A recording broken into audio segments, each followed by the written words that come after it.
آدم علیہ السلام دنیا کے سب سے پہلے انسان اور سب سے پہلے نبی اور سب سے پہلے رسول جب دنیا میں تشریف لائے آدم علیہ السلام، تو جب وہ تشریف لائے تو ان کے بعد ان کی اولاد کا جو سلسلہ شروع ہوا، تو سب سے پہلا بیٹا پیدا ہوا حابیل، سب سے پہلا بیٹا حابیل۔ آدم علیہ السلام کے بچے جو ہوتے تھے روز ایک لڑکا ایک لڑکی، روزانہ حضرت حوا حاملہ ہوتی اور شام تک ان کو بچے ہو جاتے، 2 بچے۔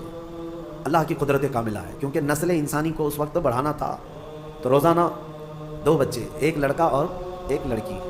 پہلے دن پیدا ہوئے حابیل، اور اس کے بعد ان کے ساتھ جو پیدا ہوئی وہ اقلیمہ نام سے۔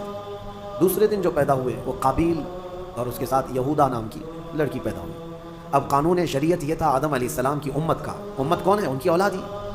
اب قانون آدم علیہ السلام چونکہ رسول تھے، شریعت کا قانون یہ تھا کہ آج جو پیدا ہوا لڑکا ہے وہ کل پیدا ہونے والی لڑکی کے ساتھ نکاح کر سکتا ہے۔ سیم ڈے والی لڑکی اس کی سگی بہن مانی جاتی ہے، حالانکہ سب بہن ہیں، لیکن سیم ڈے جو پیدا ہوئی وہ لڑکی اور وہ لڑکا شادی نہیں کر سکتے، اور آدم علیہ السلام کی شریعت کا ہی یہ قانون ہے۔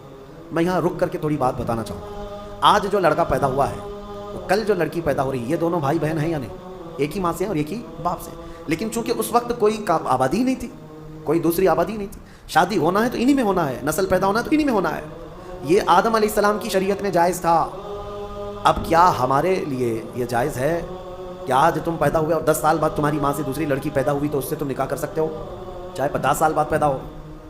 نہیں، سگی بہن ہے تو اس سے نکاح حرام ہے۔ کل میں نے آپ کو بتایا تھا محرمات عورتیں کیا ہیں۔ آدم علیہ السلام کے بڑے بیٹے حابیل اور قابیل کا واقعہ اس میں آیا ہے۔ کیا واقعہ ہے؟ ہوا یہ کہ حابیل کے ساتھ جو لڑکی پیدا ہوئی ان کے ساتھ نکاح نہیں جائز تھا۔ دوسرے دن جو لڑکی پیدا ہوئی یہودا، اس کے ساتھ حابیل کا نکاح ہونا تھا، اور قابیل جو دوسرے دن والا ہے اس کا نکاح پہلے دن والی لڑکی سے ہونا تھا۔ لیکن مسئلہ یہ تھا کہ قابیل کو یعنی چھوٹے بھائی کو اپنے ساتھ جو پیدا ہوئی وہ لڑکی زیادہ پسند تھی، وہ خوبصورت بھی زیادہ تھی، وہ لڑکی زیادہ خوبصورت تھی، اور اسے اپنے ساتھ پیدا ہوئی لڑکی سے ہی شادی کرنا تھا۔ آدم علیہ السلام نے منع فرما دیا کہ اللہ کا حکم ہے تم اس سے نکاح نہیں کر سکتے، اس لیے کہ یہ تمہاری سگی بہن ہے۔ دنیا میں سب سے پہلا فتنہ عورت کی وجہ سے ہوا، سب سے پہلا فتنہ۔ دونوں بھائیوں میں شدید اختلاف پیدا ہو گیا، حابیل اور قابیل میں اتنا شدید اختلاف پیدا ہوا کہ ایک لڑکی سے نکاح کرنا ہے، شادی کرنا ہے۔ اس شادی کے چکر میں دونوں کا جھگڑا بھی ہوا، یہاں تک کہ آدم علیہ السلام نے حکم دیا دونوں کو کہ تم دونوں ایک ایک قربانی کرو جانور، اور کھلے میدان میں لا کر کے اپنی اپنی قربانی رکھو۔ جس کی قربانی قبول ہو گئی وہ حق پر ہے، اور قبول ہونے کا طریقہ کیا ہے؟ آسمان سے کوئی چیز آئے گی اور جس کی قبول ہے وہ قربانی اٹھا کر لے جائے گی۔ یہ واقعہ بھی قرآن پاک میں موجود ہے۔ تو دونوں نے ایک ایک قربانی کی، حابیل نے بھی اور قابیل نے بھی۔ لیکن فیصلہ اب یہ سیدھے اللہ کی طرف سے آنا ہے۔ دونوں نے کھلے میدان میں اپنی قربانی کو ڈال دیا، جو ذبح کیا تھا انہوں نے۔ تھوڑی دیر کے بعد آسمان سے ایک آگ آئی، اور حابیل جو بڑے بیٹے کی قربانی تھی اس کو آگ اٹھا کر آسمان میں غائب ہو گئی، وہ اس کی قربانی غائب ہو گئی۔ اب یہ واضح علامت تھی کہ حابیل حق پر ہے، اور اللہ کا قانون بھی یہی ہے، لیکن قابیل کو نہ ماننا تھا، نہیں ماننا۔ عورت کی محبت دل میں ایسی رچ بس گئی تھی کہ اس حقیقی نشانی کو دیکھنے کے بعد بھی وہ نہ مانا، کہا کہ میں نہیں مانوں گا۔ آدم علیہ السلام نے بہت سمجھایا کہ حد سے نہ بڑھو، اللہ تبارک و تعالیٰ حد سے بڑھنے والوں کو پسند نہیں کرتا۔ پھر ہوا یہ کہ آدم علیہ السلام حج پہ چلے گئے، خانہ کعبہ کی زیارت کے لیے اللہ کا حکم ہوا، آدم علیہ السلام چلے گئے۔ اب یہ واقعہ کہاں پیش آیا تھا، اس میں تاریخ میں الگ الگ باتیں آتی ہیں، لیکن بہت سارے علماء کا کہنا ہے کہ یہ واقعہ ہندوستان میں ہی پیش آیا تھا، کیونکہ آدم علیہ السلام کی سرزمین جو ہے سب سے پہلے جو جنت سے آپ اترے سرندی پہاڑ جو سری لنکا میں ہے۔ تاریخی روایات یہ بتاتی ہیں آدم علیہ السلام وہاں اتارے گئے تھے۔ سری لنکا کوئی الگ کنٹری نہیں تھی، وہ انڈیا میں ہندوستان میں تھا، اور اسی سے پتہ چلتا ہے کہ پورا ہندوستان ہمارے باپ کا ہے۔ حقیقت ہے یا نہیں؟ سب کے باپ کا ہے، آدم علیہ السلام ہمارے باپ ہیں، پوری دنیا کے باپ ہیں۔ تو یہ واقعہ جب پیش آیا، آدم علیہ السلام جب حج پہ چلے گئے، تو اب دونوں کے درمیان جو لڑکی کو لے کر اختلاف تھا وہ کیا ہوا، کہاں تک چل گیا۔ اب شیطان آیا، سب سے پہلے انسانوں کو بہکانے اور ورغلانے کا جو چیلنج کر کے آیا تھا اللہ کی بارگاہ سے، اللہ تعالیٰ نے اس کو آدم علیہ السلام کو سجدہ نہ کرنے کی وجہ سے مردود کر دیا تھا، نکال دیا تھا، اور اس نے اللہ کو یہ چیلنج کیا تھا کہ آدم کی جتنی اولاد پیدا ہوگی سب کو میں گمراہ کروں گا، کبھی ان کے سامنے سے، کبھی بائیں سے، کبھی دائیں سے، کبھی پیچھے سے آ کر میں ان کو بہکاؤں گا، تیرے سیدھے راستے پر کسی کو چلنے نہیں دوں گا۔ یہ اللہ سے اس نے چیلنج کیا تھا۔ اللہ نے فرمایا جا تجھے قیامت تک کی عمر دیتا ہوں، قیامت تک کی تجھے عمر ہے، جتنی کوشش کر سکتا ہے کر، لیکن رب تعالیٰ نے فرمایا میرے کچھ مخلص بندے ایسے ہوں گے جن پر تیرا داؤ نہیں چل سکے گا۔ اللہ ہمیں ان مخلص بندوں میں شمار فرمایا۔ شیطان پہلی مرتبہ آیا، دونوں بھائیوں کے بیچ میں دیکھا لڑکی کو لے کر کے اختلاف ہے، تو یہاں آگ لگانا اب اس کا کام تھا۔